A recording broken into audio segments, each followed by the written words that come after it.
දේශානිට මූණ නහය තුවාල වෙන්නම ඉසුරු ගහලා කියලා හාහුවක් මේ වෙද්දි සමාජ මාධ්‍ය තුළ කතා බහ වෙනවා. ඇත්තටම ඉසුරු දේශානිට තුවාල වෙන්නම පහර දීලා සම්බන්ධය නවත්තලාද? ඒකට හේතුව මොකක්ද? අද අපි කතා කරන්න හදන්නේ ඒ ගැන.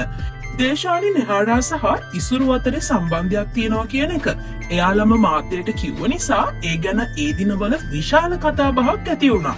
ඒකට හේතුව වුණේ ඒ දෙන්නගේ වයස් පරතරය සහ දෙන්නම කලාව ඇතුලේ අතිශය ප්‍රසිද්ධ තරු දෙකක් වීම නිසා. කොහොම වුණත් මේ දෙන්න සම්මාන උළෙලවල් වලට පවා ගියේ එකට. ගමන් බිමන් ගියේ එකට. වෙළඳ දැන්වීම් වලට පවා පෙනී ඉන්න ගත්තා. ඒත් ඊයේ දේශානි තමන්ගේ වෝල් එකට දාපු පෝස්ට් එකත් එක්ක මුළු කතාවම කනපිට හැරිලා කියලායි පේන්නේ.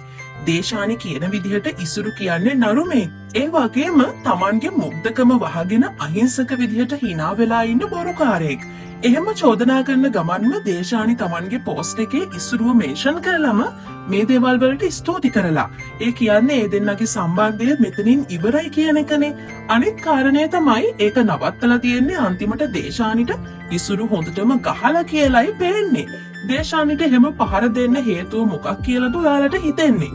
පෝස්ට් වල කමෙන්ට් වලින් නම් පෙනුනේ දේශානි වස්තේ අනුෂ්කා එක්ක කරපු වීඩියෝවේ අනුෂ්කා එක්ක වැඩි ඇඟැලුම් කම්පාන නිසා තමයි එහෙම වෙන්න ඇත්තේ කියලා. ඒ කිව්වේ දේශානි රඟපානවටත් ඉසුරු අකමැති කියලා. මේ වයේ ඇත්ත නැත්ත නම් අපි දන්නේ නැහැ. සමහර විට මේකත් එන්න නියමිත අලුත් වැඩක් වෙන්නත් පුළුවන්. අපි දන්නේ නැහැ. ඉතින් අපි බලන්නෙමු මොකද වෙන්නේ කියලා. ඒ ගැන තොරතුරක් ලැබුණොත් අපි ඔයාලට කියන්නම්. එතකන් අපේ channel එක subscribe කරලා අපිත් එක්ක එකතු වෙන්න කියලා ආරාධනා කරනවා.